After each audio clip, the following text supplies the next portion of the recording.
give a piss about nothing but the time. Blitz, Bama, blitz. Give me Alabama to break It's when somebody takes what's yours. And this is our game. It's our time. And here's the guy's trying to take it from us. So that makes the shit personal. Welcome in tonight, guys, and what's up right here at Roll Tide Nation? This is Talk'N Bama. Welcome back to the channel, guys. We are live tonight. We got a stacked lineup for you. Alabama handled business against Tennessee. We halfway through the season, and we about to be back on the road again against South Carolina, guys. I'm JT, your host. We got Domo. We got Herb with us. We diving right into it tonight. Here we go. First up, 24-hour recap, guys. Bama fans, tell me how you feel in the comments right now. Had a lot of stuff happen last night. And Domo, right before you go, I need everybody to remember this. Just in case, I didn't know if everybody forgot. I had to remind everybody real quick. I didn't know if we forgot, and we needed a quick reminder. Domo, last night was electric, man. How do you feel about last night, brother? Before I get into it, man, imagine Chris Fowler calling that 100-yard pick six. That would have been crazy. But, man, that would have been crazy, right? But feeling great, man. Feeling really great. Bama came out, handled business, got a little bit conservative, in the second half, defensively, and you can say offensively as well. But we got the job done, so that's really all you can ask for. So let's go.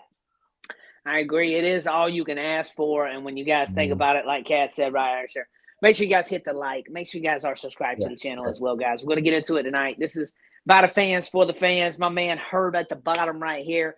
A lot of stuff happened last night. Let's talk about the initial grounding safety, the intentional grounding safety play. How do you think, Herb, that played in a role in this game in terms of momentum, the swing? We talk about the pick six. That intentional grounding was huge, too, in the end zone. How do you think about that? No, that was – first off, even before that, the fact that we got a 3-and-out on the first drive kind of told us that our defense was here to play. So I think that was big, and then backing them up. So – you look on the flip side, right? When we were backed up, we're putting together 99 and 97-yard drives. They get backed up. And the best part about that was JT's cousin basically shoved his man into it. That's that bully ball that we were looking for in the first game, that physicality. Yeah. He said, look, if I can't go around you, I'm just going through you. I'm going to let you know it's going to be a long day while I'm on this field. So I think it was not even the fact that he got there for the grounding, but the way he got there. I agree. Ain't no worse feeling if you're a quarterback than having your lineman basically run you over. You like, bro, what? You supposed to be on my side, Yeah. So set the tone. It was tied, 7-all at that. Gave us a short field, helped us score. A lot of stuff goes into it, but really I think knocked him off kilter on that one play. Yeah, definitely. I do too. And then we talk about standout performers from last night. Ty Simpson managed the offense. Wonderful. Smart throws. Did not force anything where it needed to be. Run game showed up late, but it did show up. It was kind of not there at the beginning, but we did show up where it mattered. And hey, is Daniel Hill emerging more right now?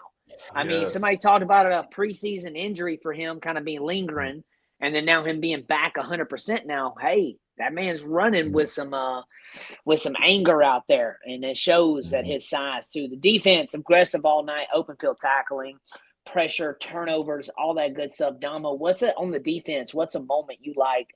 Obviously the pick six and the safety. What's another thing that you saw the Tides defense stand out last night against Tennessee?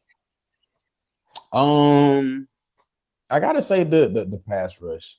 The pass rush was great. And honestly, that was one of my keys and to slowing down Joey Aguilar and this offense was, can we get to the quarterback? And of course, Yonze Pierre, he set that standard early. So what was it? We didn't have a sack, our first 2 weeks, 2 weeks or whatever. So since that point, man, the pass rush has they really picked up, man. They're playing physical, so man, I love the pass rush, man. It was great to see. I love the pass rush too, bro. I think the pass rush was one of the biggest things in the game. It dictated it for the defense right there. It also made Joey move around a lot. He was lost at some times where he didn't know where to go. I also know I saw Herb out there on the sidelines. He took over for one of their signal callers and gave them wrong signals. That's neither here nor there. But hey, we agreed not to talk about it though. We had a conversation. The only reason we're talking about it right now is because at this point in time, it don't matter.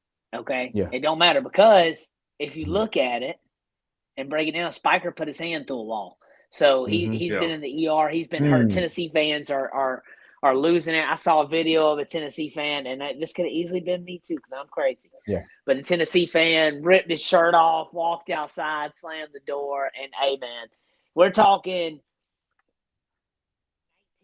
in the past 19 matchups, you've won 2 out of 19. You only act like that when you really think you were going to win. Like you really thought this was the game. And I'm trying to figure out, was it just the Georgia game that made you think that you were going to win if you're Tennessee? Because you haven't been playing well against the bottom feed, you against the Arkansas and Mississippi States. Like those have been close games. So what was it about going to Tuscaloosa in this one matchup where you're really thinking, oh, we should have won this game? That's what I didn't get. Had they won, I'd been like, okay, you had the opportunity. Sorry, JT, but not like going in thinking this is a game we should have won. Like that's wild. Yeah, definitely. Definitely. Wow. Also thinking like you said, Arkansas, Mississippi State, you got by, you squeaked by. You look back at those wins now and it's like, where are you actually at on the totem pole here? Tennessee fans thought that they were the highest of the high. Yeah. Yes. And I'm trying to figure out. So they played Arkansas before us, right? Yep. And the way Arkansas was able to score the ball on that defense, I'm trying to figure out how they actually felt like they would be able to put a lid on this Alabama offense. I didn't see it, but hey, I mean, it's great to be confident in your team, but unfortunately, confidence was not enough this week. So yeah. Yes, I agree, man. And to cap that off, guys, Bama played great. Everybody smoked about 500 cigars last night. I can tell that stadium was smoked out midway through the fourth quarter. That's good to win by 17. And also, I'll say this, too, to go back at this, Tennessee, when you beat us, it's a nail biter and you barely do it. The Tide beats you by 17 or 14 when we beat you almost every time. So, it's one of those things that I'm just kind of wash your hands with right here, because Tennessee fans have talked abundance of stuff. They talked about Ryan Williams being locked down. Ryan Williams had himself a game, and to talk about that, we'll kind of transition to our next topic, which is going to be the mid-season. And I think right now it's like a mid-season check-in, guys. Where we at? Strengths, weaknesses, what we have going on. We've learned a lot about our team. The defense leading the charge right now. Pass rush is real. The secondary's flying around, forcing mistakes. Ty Simpson settling in. The team's identifying its form. It's starting to get its form of what we do. We just got to do it for 4 quarters now. Weakness sometimes is some slow starts, whether that's on the offense side. Well, we might score first drive and then dud out. We may start out slow on defense and then get hot. Okay, so it's like sometimes it's that right here. But what it'll take to a strong finish is keeping the defense keyed in, keeping the offense balanced. Domo, right here with us, a mid-season check-in right here. Where does Bama stand right now, halfway through the season? Almost. We got South Carolina right here. We got a bye week, LSU. We're on the back stretch of the season. How we feeling? What do we need strength and weakness-wise? Well, offensively, there are times where we can score. But there are also times where on offense, we just get real stagnant and stubborn. Okay. And we'll have, 2-3 straight 3-and-outs, so I just think that, man, offensively, bro, you really can't do that. You can't just like score and then just, defensively, I want to say this. So defensively, people are going to say the run game, but when you really look at this run game defense, we're not playing bad run game defense at all. It's just that we tend to give up a big run, here and there. That's what it is. From what I've seen, And then the one thing I noticed yesterday is that we will have a hole clogged up, but instead of us like tackling, we're arm tackling, and they break arm tackles, and that is what causes them to, break off like a 30-yard run, 20-yard run, 40-yard run, or whatever you want to call it. So, yeah, man, that's what I've noticed defensively for weaknesses. But other than that, man, defense is playing great. I really don't have nothing to complain about. Yeah, so that's about it. Yeah, definitely. Yeah, definitely. And the slow starts is what gets me sometimes. That's on both sides of the ball. Slow starts sometimes. And you go against a certain amount of teams, you're going to have a key start. You're going to have key things to happen in these games to be up par and be able to win those big games. But that's neither here nor there. We've played 4 consecutive ranked teams, so Alabama knows about the big game moments. Herb, what is some strength and weaknesses right here with the Tide that you're seeing? Mid-season check-in right now. It's like not a check engine light on right now, but it's more of like, hey, what's going on around us? We're doing good. Hey, we're doing up, head above water, well above water right now. What's going on? How you feel, Herb? What's up, man? A lot of people have said it as far as the straight. What's up, man? Good to see you, man. And what Dom was alluding to, we control the ball well on offense, even without the lack of a running game. I think what they've done is when the traditional runs aren't working, we do other things. Jeremy Bernard was our leading rusher this last game. So, we do other things to get the wide receivers involved, stretch the field when our traditional run game isn't working. If you thought this Alabama's run game isn't really working, but we're putting up 14, 15-yard drive, play drives like on Georgia and stuff. Yeah. We control the clock. And let's just give Ty Simmons the credit. It's probably our biggest strength, managing whoever's been out there. You lose Ryan Williams for at least 2 games this year, and the offense is still humming. And the weakness on that side of the ball to me is kind of like we said, we're just not we're leaving a lot of points out there. I think we could easily be averaging 40 points a game. You go back and look at all these games and you're like, 30 against Vandy. We left a lot out there against Vandy. This last game, come out of the half, all the momentum, and we go 3 and out on the first drive against Tennessee. It's stuff like that where it's just we have chances to put people away. We're not. So biggest weakness, that's on offense. And also, we just haven't played a complete game where both sides are giving their full capabilities, I feel like. And, like what Domo said, it's not that the run defense is just terrible, but when we fail on defense, it's like that the big run that the dude did, that didn't even look like a spectacular play. It just looked like he was playing like sandlot ball or something, just kind of running. I was like, where is everybody? You know what I mean? There was nothing great about that play to make me think he should just be running free throughout the field. So stuff to clean up, but I like that we went through this stretch. We had a lot of adversity. The teams were playing mixed in road and home games, all ranked. And we came out on top. We find ways to win, and I think that's what helped the team. That's one of our biggest strengths too, as well. I do too, bro, and I think that's a great strength to look at, bro. And something I was just looking at that was popping up before we came on the air. Rivals has listed Alabama as a little off the subject, but it's kind of on the same right here, mid-season checkpoint right here too. You got to start looking at recruiting too. Rivals just projected us to flip a defensive line, defensive player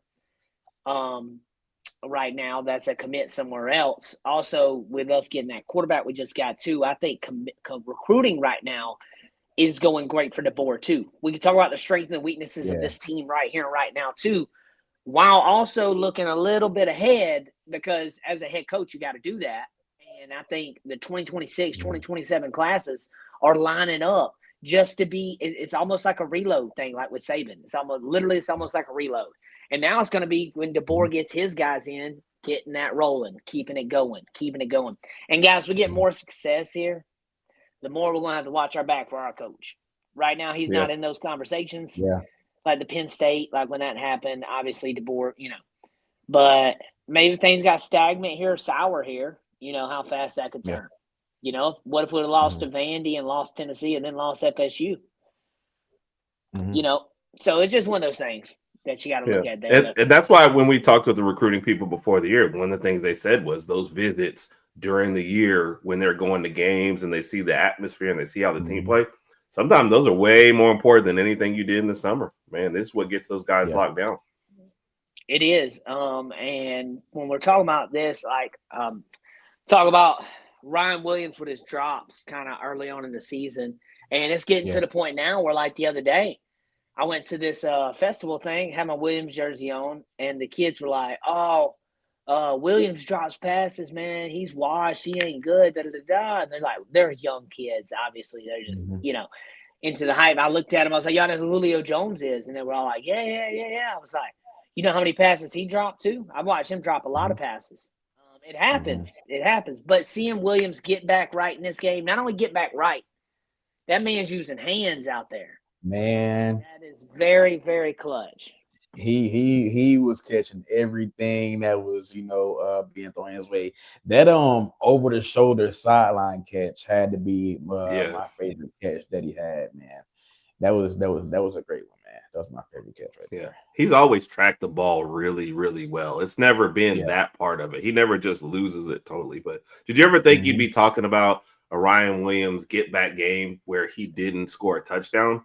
But that's what this game was. He was making all the tough catches. It's almost like he made a point of it to show you I got hands. Like, I'm not bringing this ball in. I'm leaving it out here. I might do a little helmet catch for you just as a throwback to the Patriots. But other than that, like, I want you guys to know this has always been me. And they were always timely, So, kudos to him, man. We don't always need him to score. Now, I do think his game-breaking ability, they need to start getting him in space and getting some long balls. I think that'll open it up. But the way this offense works, that was the kind of game we needed from him, and he delivered. Yeah, definitely. I think it was too, and I think going to him early and often was another thing too that was very key in this.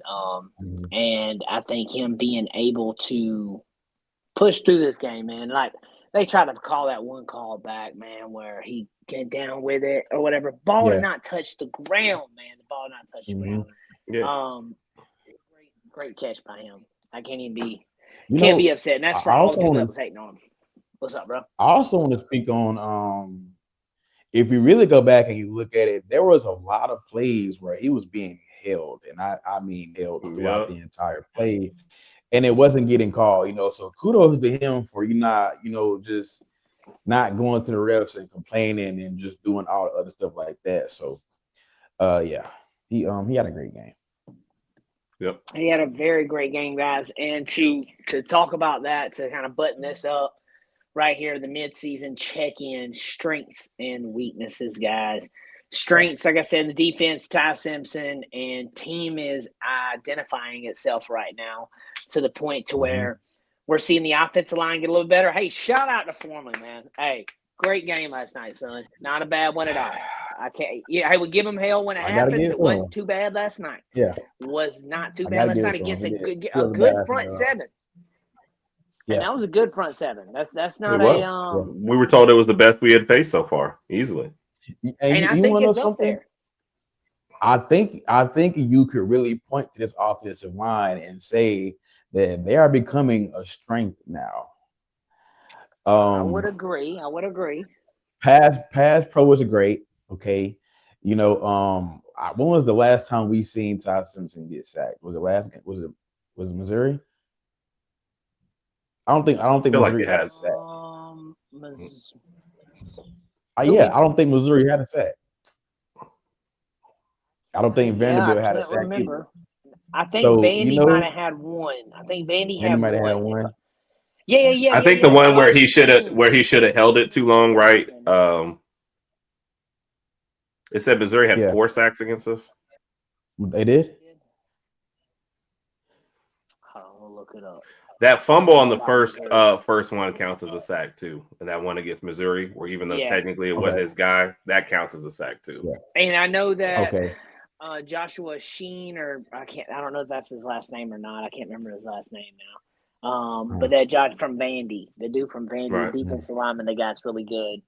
9-9, I think. Yeah, I think he is. He's pretty good.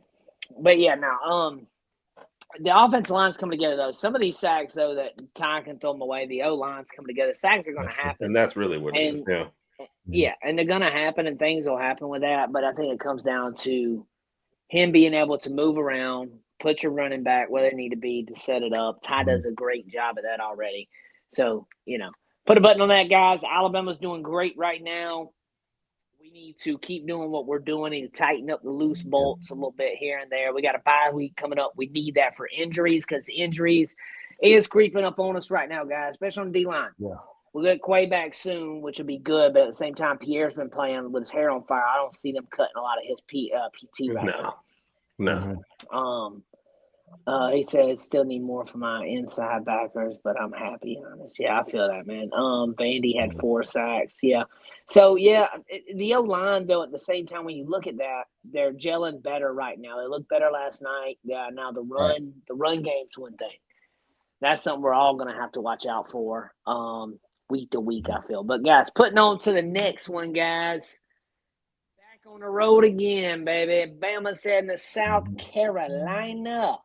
We know what's up when we go to South Carolina. Alabama's confidence at a high coming off that win. South Carolina's fighting to stay relevant right now. They're going to treat this like a state in the game. They're going to treat this like this is their breath of fresh air game. They're going to do everything they can in this game. You will see all the bags out, the tricks here. Beamer's fighting for his job. What I've heard some too here. Just some rumors. These are rumors now. But hey, we saw how quick those rumors went at Penn State too. They started as rumors that morning, and then he was fired by lunch. So things happen fast. Keys to keep rolling for Alabama right here, and I'm going to let Domo give his keys for this kind of game too, and then Herb as well. Start fast, put them on their heels early, feed the run, control tempo, build the defensive dominance. But that means start early being dominant. Don't wait till the fourth quarter to be dominant. Kill their hope early. Yeah. No sloppy penalties or turnovers on the road. That comes back, creeps you. But the third one to me is the biggest, that build the defensive dominance. What I mean by that is giving them hope. Yeah. Hopeful for 4 quarters is bad. Crushing that hope in the first or second quarter is better. So that's what I mean by defense getting dominant and being dominant in that moment there. Yeah. Herb, what do you think about the South Carolina game coming into it? You know, they got Sellers. They got a good quarterback. But there's a lot of bits and pieces that are missing from that team other than him. How do you feel, man? Yeah. To me, it's in kind of what Cat's talking about there. The mental aspect of this game is the biggest thing. You've played 4 ranked opponents, right? Beginning of the year, we thought, hey, if we lose the games, what we say, going to Georgia, going to South Carolina, going to Auburn. All of a sudden, this doesn't look like that anymore. You know, they're 1-4, scored like 17 points in the last 2 SEC games. I think they only scored like 20 at home in their SEC. Like everything has looked bad for South Carolina, right? We're already a 2-touchdown favorite going into this game. The bye week is right after this game. This is a team that is not playing well, that we are clearly better than. And you don't always say that clearly, but we are clearly better than. Everything I just said, you need to throw out the window and realize, like, this is their Super Bowl. Beamer is getting all the questions about his job. You know, anything that they have left in the tank is coming out in this next game. You can't get into the bye week mentality, right? You got to come ready to play. If we play our game, we're fine. But any mental lapses, anybody not on it. So I'm not going to go into like play breakdown because I just think we're a better team. We got to show it. You know, it's like you said, let's put this game away early and let them, you know, Beamer can start giving more press conferences about it getting fired or not. But if we're going to cost somebody a job, he's probably got a decent buyout. But let's do this next game. Like, don't read the headlines and don't listen to what I'm telling you about why we should win already. Agreed. I agree. Domo, what do you think about this coming up? North Sellers, an elusive quarterback. They don't have a lot of pieces other than him. He is great. They've got little nits and pieces here and there. What do you think about this game coming up for Alabama? Well, I'm not gonna lie. Herb really took everything that I was gonna say, but you know, I always say this. My bad, dog. I always say this. There is nothing more dangerous in sports than a team that has nothing to lose. Okay. South Carolina, they're not going to Atlanta. You know, they're not going to the playoff or whatever. They're struggling to even get bowl eligible. You know, so you're gonna get their best shot. Okay, South Carolina is gonna come out thinking like, "Hey, we got nothing to lose." Bama does. Okay, they're 3-4 right now. Yeah, like Bama is one of the hottest teams in the country right now. A 6-game win streak. In play for Atlanta and play for a playoff spot. So why not go out there, bro, and let's try to ruin their dreams and hopes, really. And if you're Alabama, we need to go into this game with the same intensity that we've had for these past 6 games. You know, these last 4 SEC games, right? Treat this as if you're playing another ranked elite opponent. Okay, don't give them no hope. Okay, because JT, like you said, bro, if you give them hope and you let them stick around, bro, bad things will tend to happen. You know, so if you're Alabama, my thing is, bro, just keep your foot on the gas, okay? Because you are going to get South Carolina's absolute best shot this weekend. Yeah, foot on the gas. Bama's this that start fast part I'm talking about. Starting slow, starting fast is a game where you don't want to start slow in. Giving them hope is not going to be what you want. It's a lot to it, man, and that's where Alabama's got to be more focused on that. Right. And then also with Bama being in the driver's seat right now for the SEC, for the most part. So Alabama now can be ready to set itself up for an SEC championship game with just winning now. We don't have to wait on them to lose, Ole Miss to lose, or Oklahoma to lose, or whoever to lose. We're in our own seat now. A&M's undefeated in SEC play. We are undefeated in SEC play. Also, A&M almost slipped the bag against Arkansas last night. Yeah. Which would have put us right there in first. So Bama controls itself right now too with this. So with that going into this game, I would be preaching that to Bama right now. We just made it through the gauntlet, okay? Yeah. Now we've got to make sure we're up for all these games. Just don't be asleep. Don't get caught asleep. Yeah. Herb, do you think JT, Sellers what's up? Go ahead. No, go ahead. You're probably leading into what I'm going to say. No, go ahead. No, what was you about to say? No, I'm like looking at their stats, and then we talk about like nothing that they do stands out. You know, Sellers has about 800 less passing yards than Ty, with only 100 yards rushing to back it up. He's taken 25 sacks. Their leading rusher has 1 yard less than Jam Miller.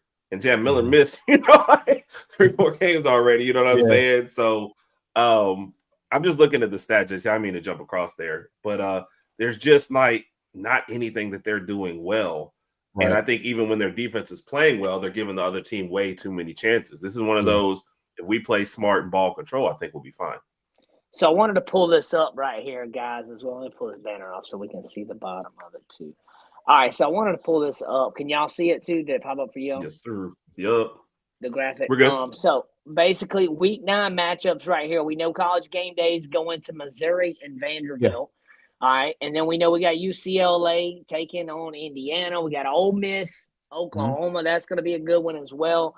We got the Vols, Middle Tennessee right there. Or no, it's Memphis. I said Middle Tennessee. Why was I said Middle Tennessee? It's Memphis. We were like, we Memphis. got you, JT. So I mean, we got some good games there. Arkansas, Auburn. Auburn will probably get a dub there. I don't know though. Arkansas has been playing pretty good against some teams. Texas A&M, LSU. I think when you look at the games this week, that Missouri Vanderbilt game is going to be good for Bama either way. We beat both those teams. So Missouri beats Vandy. Okay, Missouri gets a top 10 win. They'll move up a little bit. Vandy beats Missouri. Okay, cool. Vandy's probably going to move up from the top 10 some more. And we've already beat Georgia. That'd be 2 top 10 teams. So now Bama takes care of business where it needs to be. We got LSU coming up. It'd be nice for LSU right here to beat Texas A&M. You know what? I actually have LSU winning that game, though. Yes, I do too. I think they're about to get up. Get up because LSU beats them, get a little hype. Yeah. Bye week, and then we get them back at home. And that right there will be probably a top 15 matchup. Okay. Alabama's inside. You know, we're ranked 4 now. And, hey, I'm glad we're there, guys. But I get cocky to the point where we're like, we need to be number 1. We need to be number 2. Just hey, be where we are. Things will play out. Win. Because, like I said, if we're at 4 right now, we keep winning. We get 2, 3. Yeah. We was to slip 1 at Auburn. We ain't going to fall out of the top 10. You see what I mean? We're still in the playoffs. We also will be arguing for a home playoff game at that point. We probably wouldn't. Depends on what happens. Depends on what happens there. Right. But I wanted to pull this graphic up to talk about Domo. What's a game in this graphic right here that you like? And if you're in the comments, guys, leave me a game y'all like in the comments this weekend. See the graphic. Hold on. you cannot see it. Okay. Yeah. It's just the games this weekend, bro. Sometimes it don't do it on my device either.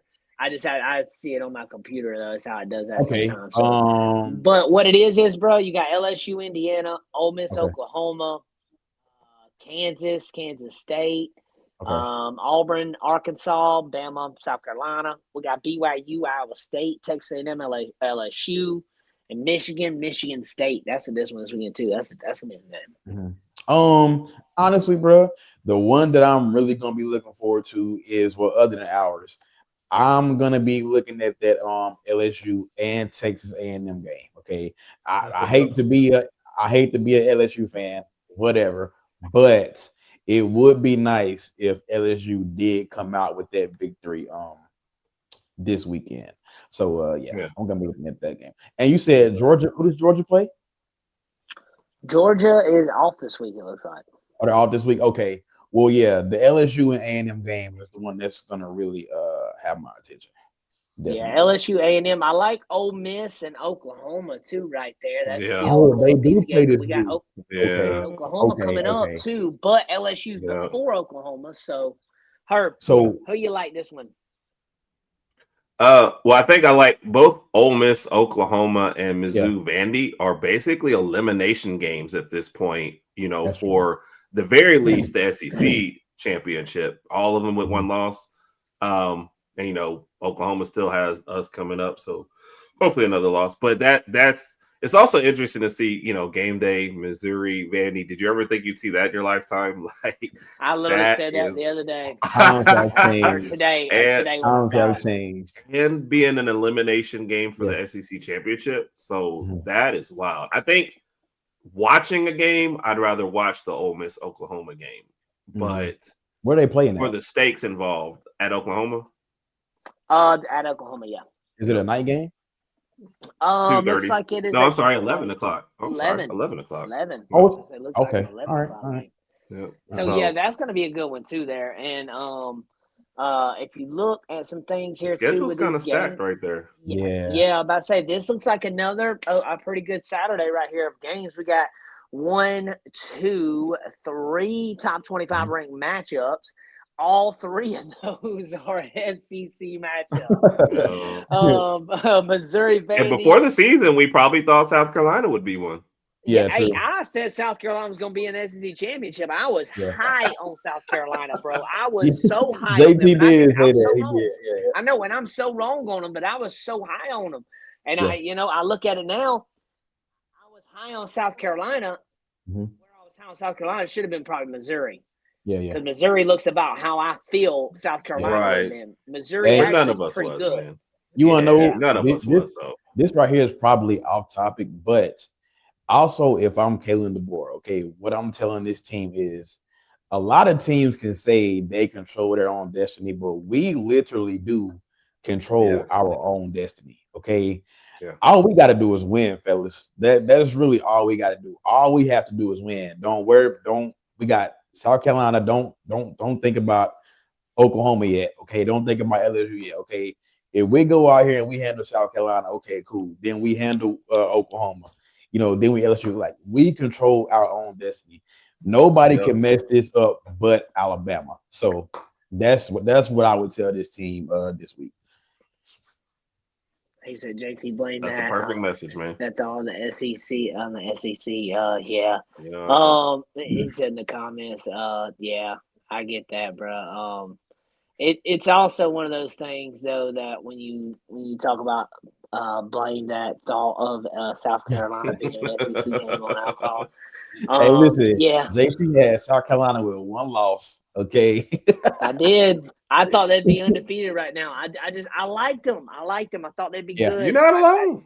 I like Sellers is my biggest thing. I was riding a lot on him being like a Heisman type candidate this year. He was my pick. I'm sure he was my pick to win. Yeah, he's cost himself some money this year, man. He was one of mine too. I liked him a lot. But yeah, you're right, man. I'm gonna go back to this. One game at a time. You are right. 1-0.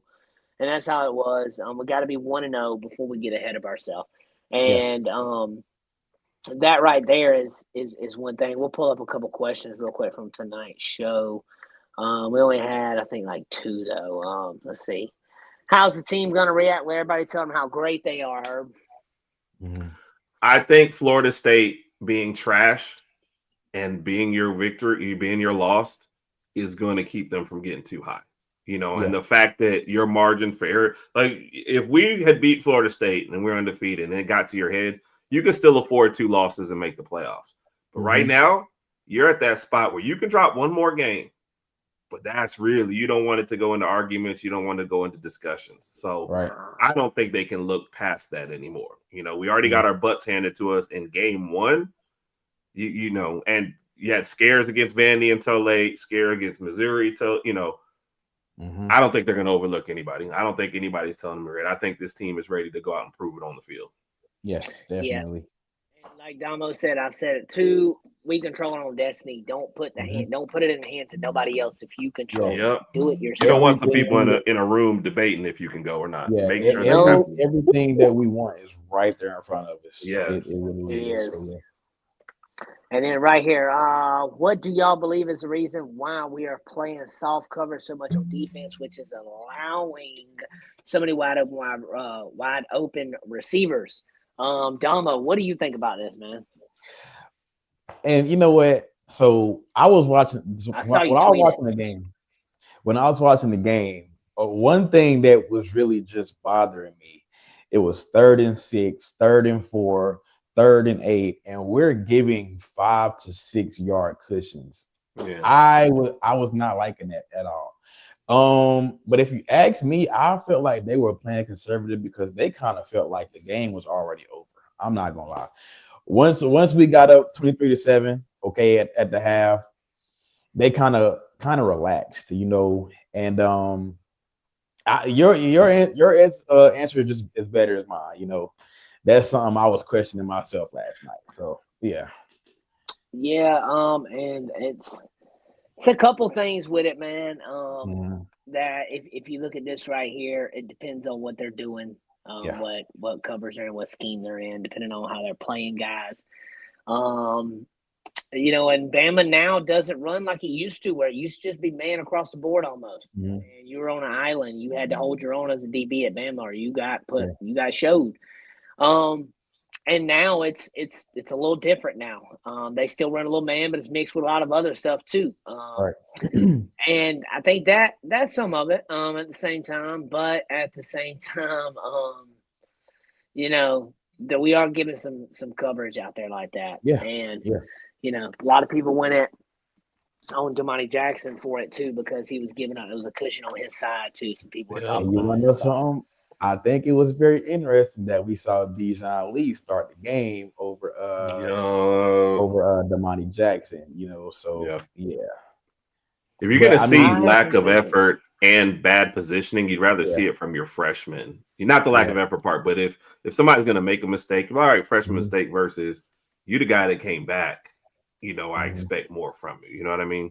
Yeah. I mean, well, one thing that I also seen that I did like was when you had Dijon Lee and Damani Jackson on the outsides, and then they slid Xavier Brown to the inside. So that's something I seen that I liked also. Yeah, I definitely will say that too. And there goes that Kyle in the comments. Roll Tide, bro. And guys, that'll kind of button us up for the night for the most part with everything we had planned. We got to do that one good, quick, efficiently. And comments, you guys are awesome too. He said, besides Ty, who will be another? We'll hit this one. Besides Ty, who will be another offensive MVP candidate? Herb, who do you like? Bernard. I mean, it's got to be Jeremy Bernard. Hidden play in the game on offense. Jeremy Bernard gets the ball behind the line, looks to pass. I think it was supposed to go back to Ty Simpson. A lot of guys just throw it in that case. They don't care. I get one chance to throw in this game. I'm throwing it up. Doesn't throw it.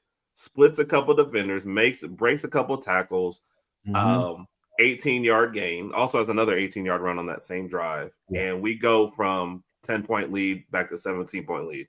One of those plays that you might not talk about after a while, but that was a smart heads-up play by Jeremy Bernard and a big physical. He's never going to make like the super spectacular plays, but he's going to make the steady physical plays every single time. So I'm going Jeremy Bernard. This man was behind the line 15 yards when he caught that and got an 18-yard play out of it. Yes. First down. He ran a total of probably 55 yards on that play for 18 yards. So I'll say that play right there, man, was great. Yeah. Who you like, Damo? MVP, I'm gonna lie. MVP. I'm gonna agree with her because after the week 1 loss, okay, and we found out that he was the one that called the players only meeting. From that point on, man, Jerm is playing like an alpha. Okay. Yes. I quickly said that after that game right there, if it's not Todd Simpson, that Jerm Bernard was the unquestioned leader of this team, and he's playing like it. So you really can't say anyone else but Jerm Bernard. So definitely him. I'm gonna say somebody that ain't Ty, that ain't Jeremy Bernard, and I don't know if y'all gonna disagree with it after I say it, man. But Josh Cuevas ain't too far from being Mr. Reliable. Man, you know what? I will never hate on Josh Cuevas. Okay, hey man, them under routes he's running, Josh Cuevas, man, is looking nice at tight end and solid first downs when he catches the ball. He's getting a first down. He's getting a first down. I'll tell you that now. Like he's elusive with the ball too for a tight end. The man's over the top. He's big body too. Good run block too. He's a good all around tight end. Yeah. Better pass catcher. But give me Josh Cuevas. I like Josh Cuevas. What year is he? What year is he? Junior, if I'm not mistaken. Okay, cool. I could be wrong. Actually, he's a senior. He's a senior. Right. Okay, I'm about to say I could be wrong. After the big 4, he's the number 5 receiver. So that already tells you a lot. Right. And tight ends are only good as they're utilized. We all know that. We've had good tight ends that just never get the ball. The fact that they're utilizing him and he steps up every time he's asked to, no, I think that's an excellent pick, JT. He is, and I just like him, man. I think he's good. I think that it's a tight end spot. It's a tight end spot that we've needed too. We've been needing a tight end at that spot that can do some of the things he does. Because who we lost last year, we lost C.J. Dupree, and Robbie Utes. Great guys. And right now in the season, 17 catches, 187 yards, 2 touchdowns for Cuevas. He's had some good games, and he in the games where he may not have showed out. And like I said, you can go look at his stat line and you're going to be like, oh, yeah, what do you mean by that? But it's the catches when he makes it. Like he went 3 for 22 on the Wisconsin game, 2 for 24, 3 for 25, 2 for 28, 2 for 35. But in those catches, they're making big first downs in drives and key drives of the games. That's why I like Cuevas. But and the only reason I'm going that to y'all both went Bernard. And, obviously we can all go Bernard. We can all say. And you know what? Something about Cuevas too is he's very athletic for his size. We've seen him go through people, go over the top of people, make some people miss. So he's very athletic for his size. Yes. Agreed. He is, guys. And with that being said, guys, I want to thank y'all for joining us tonight right here on Sunday Night Talk'N Bama. I'm JT, guys. We're going to let the boys tell you where they can find you at, where all the social medias are at, guys. Yeah. I just dropped something new on the channel as well. We're going to have a weekly programming here now. We're going to have Mondays, Tuesdays, Wednesdays, Thursdays, Fridays, Saturdays, Sundays. Have something posted every day, whether it's a live show, it's a video, it's something. Tomorrow will be the 5 keys to victory. On Tuesdays, you got Damo's Reacts. On Wednesdays, we're going to be on a midway point of the week, see what's going on with the Tide. On Thursdays, we're going to break down the key injuries and key updates for the weekend. On Fridays, we got Damo's show with Hunter, the Bama Blueprints on Friday nights. On Saturdays, we're going to have my reaction videos, watching how JT watched the game. And then on Sundays, we right here on Sunday Night Talk'N Bama.